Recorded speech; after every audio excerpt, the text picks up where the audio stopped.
Welcome back, guys. This is the third video in a series where Andrew and I are talking about the concentric circles of building high agency children. For context, Andrew is about to become a parent, and this is why we're talking about these topics and trying to get a sense of how Andrew will approach bringing up this awesome being in the world. But there also might be some lessons for you to go take back to your kids.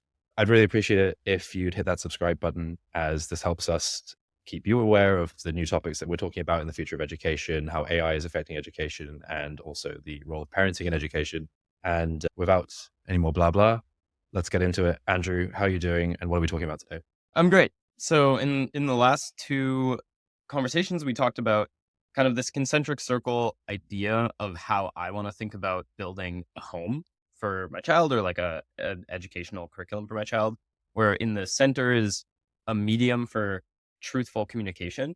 Fundamentally, it's like if you can't communicate with someone, then you can't teach them. We talked about how the center concentric circle is basically a medium for communication first, because if you can't tell the truth to one another, then you have no basis for educating each other as well. And that basis of truth basically starts with touch and tactile talk, the ability to communicate wordlessly with each other and honestly.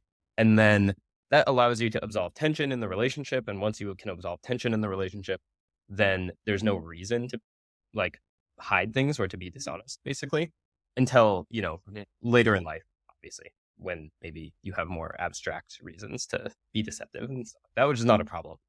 That's actually a good thing. But Right. beside that, then you have a concentric circle around this medium for communication, which is the environment.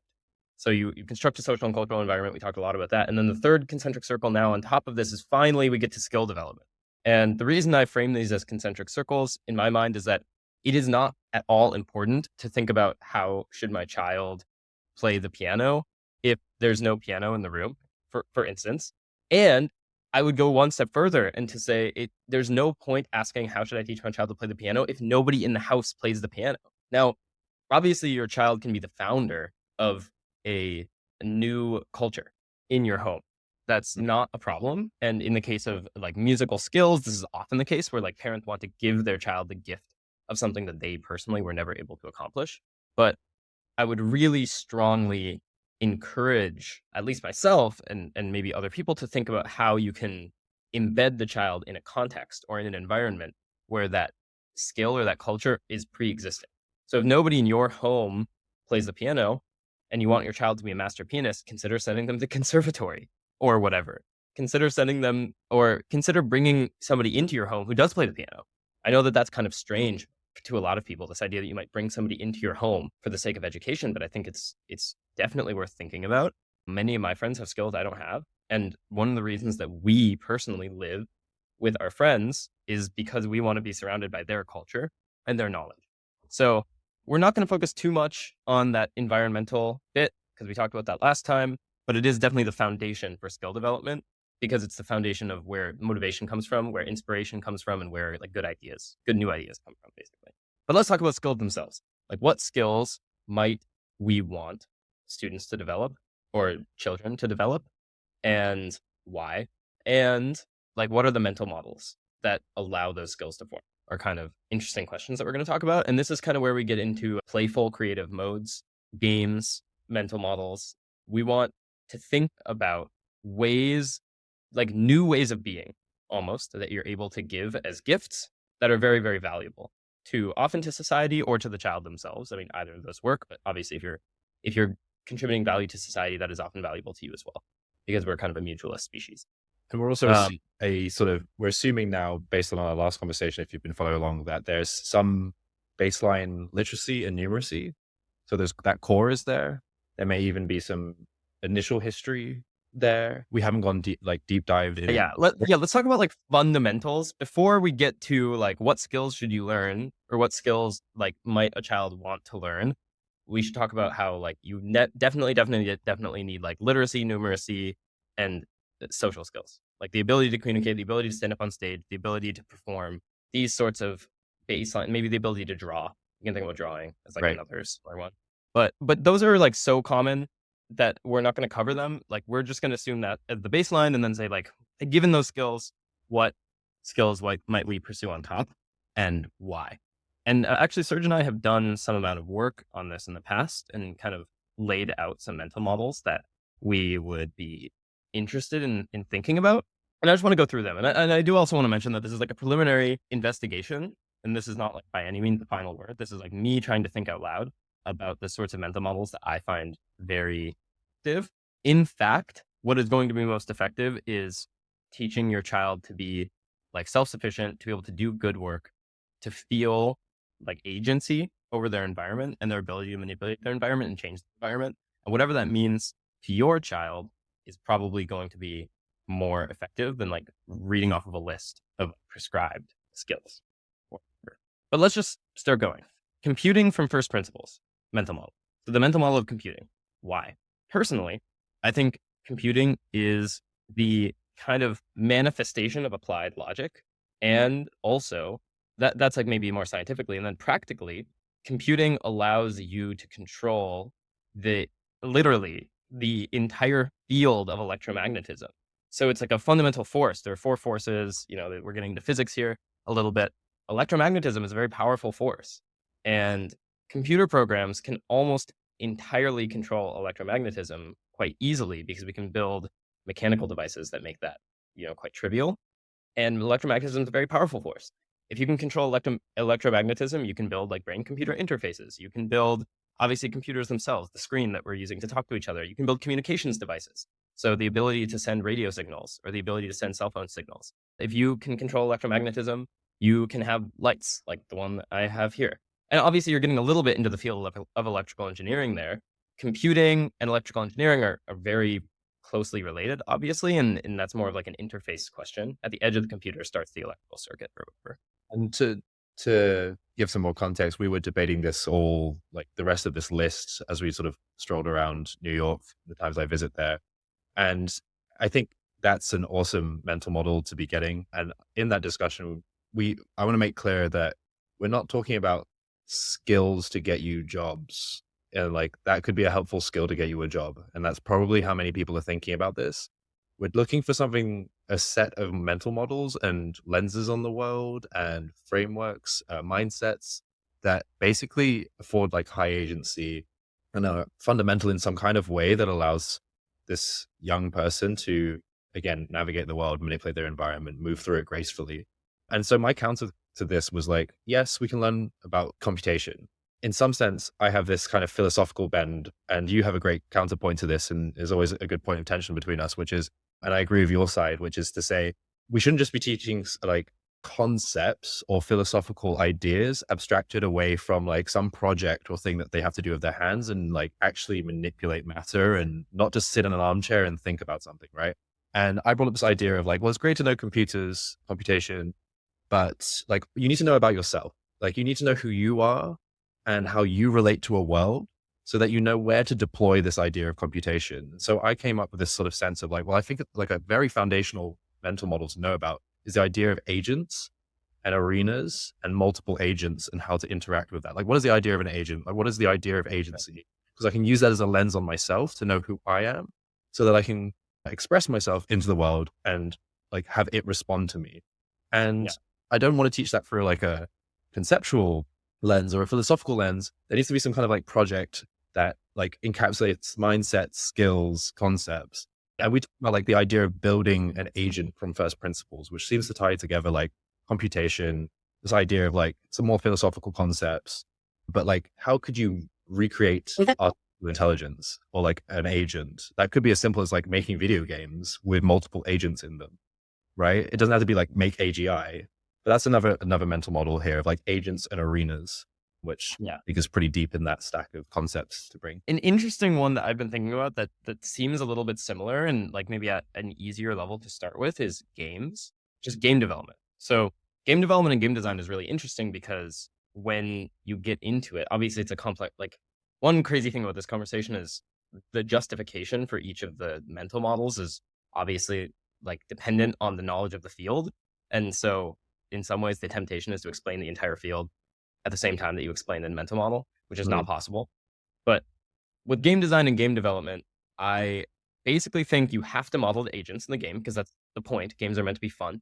So you have to model every player, and then you have to determine what would be fun for those players, like what would they enjoy, and Right. then you would have to determine what their objectives are, Yeah. and you have to determine how accomplishing those objectives might be enjoyable, and how competing on those objectives might be enjoyable as well, which is like all just super interesting theory of mind problems. Yeah. So you can think about designing social games that are more like playing around, like play pretend and stuff like that. But you can also imagine designing board games or video games or whatever that are designed to be played by players. Yeah. There's definitely these like sort of clusters things around. I think what I'm noticing now is like game design is something you can do. You can start very young, right?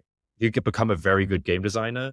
You're probably going to be very good at like social relationships. And like you said, these core things, which is like interactions, performing, and those afford you to be a good designer, potentially like computers and artificial agents. And then like, I see that kind of rolling into each other as very fundamental. Should we move Right.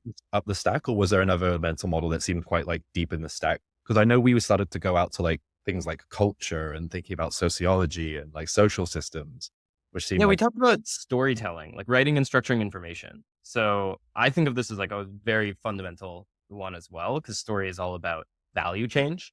So to master the art of storytelling, you also have to master the idea of values, human values, and the idea of these values changing and being lost and being recovered, and also conflict, values mm, and conflict, and character. right. And there's an entire book on this by Robert McKee, which I think is great and is like pretty much where I would start is Story by Robert McKee, and then move away from that toward like probably something Story by Robert McKee is not approachable from like a 7-year-old. There are ways to make it approachable, maybe through game design, for instance. Right. Yes. Also, I thought about like physics is an interesting one with Kerbal Space Program. You can try to get to Yeah. Mars. There's like a huge amount of physics simulation that needs to happen there. Legos is an interesting one for construction and the construction skill set in general. And then we did get into a bunch of social stuff. We also got into like economics and markets. We got into Warren Buffett and Munger Finance. We did some architecture and design in CAD, how to organize a society. So this is like starting a club, starting a collective, starting a company, these sorts of social organizational models, because you'll find as soon as you try to do that is like people will drop out and people will be non-committal and people will like not keep to their commitments. And then maybe you'll get angry, but then your anger doesn't help you because that just makes the people withdraw even more. So then you have to be like inspiring. And what is inspiration? Where does that come from? We talked about fallible, like how do you doubt effectively? How do you make progress? Perspectival freedom, be thinking, like the idea of doubt in general or good epistemics. And this kind of gets into like rationality as well, which is interesting. I personally don't know how to teach it Yep. because I'm not a master of the subject, but clearly important. And then, oh yeah, and then we also talked about government, like reading the Federalist Papers, American history, American Revolution stuff. There's interesting models in governance specifically, and maybe you can create a council or create a democracy or whatever. And I think there was something else about like learning musical instruments. Right. And Yes. that was a deep one as well. Is like, I feel like some people could listen to this list and be like, well, these guys, there's kind of like an engineer slant on all of this or like, Right. but I think the engineer slant is, I'm not actually like the deepest engineer. I actually came from the creative technical field. Like I always want to try and balance those two things in my existence, right? Like came from audio engineering. And that to me, there seems to be a set of things that we've talked about: deep physics stuff, deep self-understanding, social systems, governance, all learned through games, simulations, or events, like embodied practices somehow, rather than reading just books. And I think there's also probably, I feel like a gap in our field, which is more around like creative expression. Although all of these things we've just mentioned, I don't think are not creative expression or like could be artistic, right? I think that's just the way Yeah. many people will interpret this, is that these things are not artistic things, but there are plenty of artistic Let, applications. let- let's just add the artistic things. They're clearly important. So drawing, there's this amazing book called Drawing on the Right Hand Side of the Brain or Drawing on the Right Side of the Brain. And it's basically mentions how drawing is seeing, in fact. And like to be a good artist means to be able to see. And so there's this whole mental model of how do you actually see things for how they are rather than just like merely Right. interpret them as symbols. And this is what drawing is fundamentally about. Clearly a crucial mental model. And then you mentioned the music. I think that's exactly right. And at this point, you must feel overwhelmed. It's like, well, there are too many things to learn. We can't possibly learn them all. And that's right. In fact, you can't possibly learn them all, not all at once, and especially not in public school in a lot of cases, which is tragic sometimes. But I think the way to solve that kind of paradox is to realize there's plenty of time in life to do everything, but not all at once. And there's especially only time to do the things that are valorized in your culture and afforded in your environment and conveyed in your instruction too. But like sometimes people only focus on that last one. So you can think about three, again, we've kind of talked about this a few times, but it's like culture, what is valorized in the culture? In other words, like what is going to come up naturally? What is going to become inspired? What are the students going to realize is desirous in that culture?